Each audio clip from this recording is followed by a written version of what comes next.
रात के 12 बजे थे। गांव की गलियों में सन्नाटा पसरा था। बस कहीं कहीं कुत्तों के भौंकने और झींगरों की आवाज़ सुनाई दे रही थी। गांव के चौपाल पर बुझी हुई लालटेन के पास 3 आदमी बैठे थे। सबके चेहरों पर थकान और शराब की गंध साफ झलक रही थी। कच्ची बेंच पर टिके हुए रमेश ने धीरे से कहा, अरे सुनो, तुम लोगों ने उस बड़ के पेड़ के बारे में सुना है? कहते हैं वहाँ रात को औरत की चीख सुनाई देती है। हाँ भाई, मेरे ताऊ कहते थे एक बार वहां से गुजरे थे तो अचानक बच्चे के रोने की आवाज आई थी। बातों को हल्के में मत लो। गांव में कोई मजाक नहीं करता उस रास्ते को लेकर। जो गया है वो डर के सिवा कुछ नहीं लाया। सच में? एक बार मेरा चचेरा भाई उस रास्ते से गया था और उसने कहा कि जैसे किसी ने उसके पीछे उसका नाम पुकारा। फिर पीछे मुड़कर देखा तो कोई नहीं था। पैरों के पास अचानक ठंडी हवा का झोंका आया और फिर कई दिनों तक वो बुखार में पड़ा रहा। तो क्या तू मानता है कि भूत प्रेत सच में होते हैं? ना मानू तो क्या। और सुन, आधी रात को गांव के बाहर वाले कुएं के पास मत जाना। वहां कई लोग औरत के रोने और बच्चों की हंसी की आवाजें सुन चुके हैं। लालटेन की रोशनी के बीच उनकी बातचीत और गहरी हो रही थी।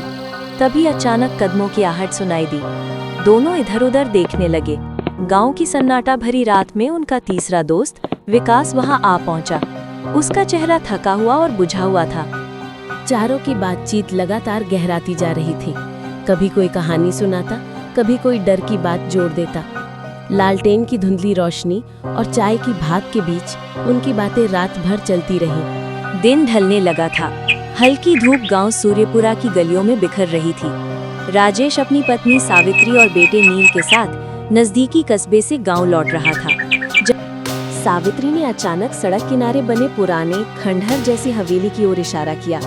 राजेश, देखो, वो कौन सा महल है? लगता है बहुत पुराना और सुनसान है। हाँ, ये वही जगह है जिसके बारे में गांव वाले डरावनी बातें करते हैं। हमेशा कहते हैं कि रात के समय यहाँ कुछ अजीब होता है। क्या सच में यहाँ भूत है? सावित्री ने घबराते हुए पूछा। घर का दरवाजा धूल और जाले से ढका हुआ था, लेकिन भीतर से हल्की रोशनी झलक रही थी। राजेश, ये रोशनी कहाँ से आ रही है? कोई यहाँ रहता भी है क्या? शायद ये वही जगह है। कहते हैं बरसों पहले यहाँ एक परिवार रहता था और अचानक गायब हो गया। अब इसकी आत्मा यहाँ भटकती है। राजेश, अगर यहाँ सच में भूत है तो हम यहाँ क्यों रुक रहे हैं? चलो, यहाँ से हमें डर लग रहा है। चलो राजेश, यहाँ से। डरना मत सावित्री, हम देखेंगे कि ये कहानी सच है या नहीं। अगर हम भागेंगे तो कभी नहीं पता चलेगा कि यहाँ कौन है। घर के भीतर से हल्की खड़खड़ाहट सुनाई दी। राजेश, क्या तुम्हें ये सुनाई दे रहा है जैसे कोई धीरे धीरे अंदर चल रहा हो? हाँ, लगता है कोई है। पर रुक जाओ, हमें डर के बजाय समझना होगा कि ये क्या है। देखो, वहाँ खिड़की के पास कोई साया हिल रहा है। सावित्री ने जोर से कहा। राजेश, वो बच्चा रो रहा है। नील की तरह लगता है। क्या ये किसी की आत्मा है? हाँ, शायद यह उसी परिवार की आत्मा है जो बरसों पहले यहाँ खो गया। हमें बस सावधानी से देखना है। अचानक घर के भीतर से धीरे धीरे महिला की आवाज सुनाई दी। मेरा लाल, मेरा लाल। राजेश ने देखा कि महिला का साया सच में अपनी गोद में किसी बच्चे को थामे हुए था। सावित्री ने डरते हुए कहा, राजेश, ये बच्चा नील जैसा ही लगता है। राजेश ने हिम्मत जुटाते हुए धीरे से पूछा, तुम कौन हो और इस सुनसान घर में क्यों भटक रही हो? बताओ, तुम्हारे साथ क्या हुआ था? भूतनी ने धीरे धीरे अपना चेहरा उठाया। उसकी आंखों से आंसू की जगह खून बह रहा था। मैं इसी गांव सूर्यपुरा की रहने वाली थी। मेरा नाम कमला था। मेरा पति मजदूरी करता था और मेरे 2 छोटे छोटे बच्चे थे। हम यहीं इस घर में रहते थे। फिर तुम्हारे साथ ऐसा क्या हुआ कि तुम भूतनी बन गई? बरसों पहले इस घर पर लालच और खून का साया पड़ा।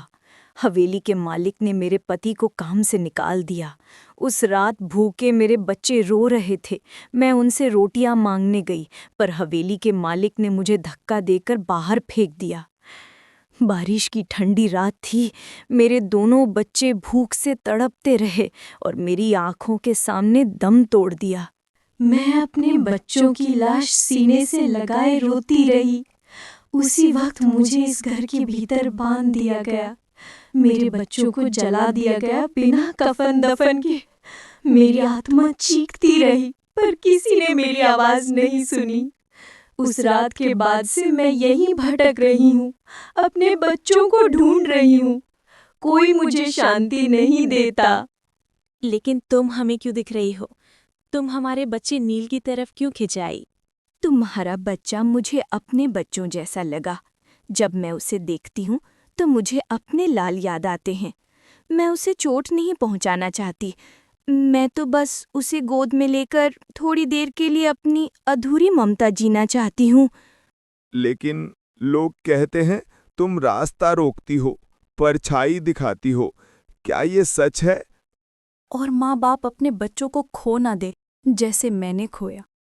मेरे श्राप और मेरी पीड़ा ने मुझे भूतनी बना दिया। पर मैं किसी के दुश्मन नहीं हूँ, बस अपने बच्चों को तलाश रही हूँ। तुम्हें शांति कैसे मिलेगी? बताओ, हम तुम्हारी मदद करेंगे।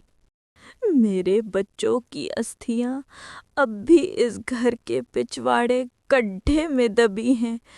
जब तक कोई उन्हें सम्मान से दफन नहीं करेगा, मैं यूं ही भटकती रहूंगी।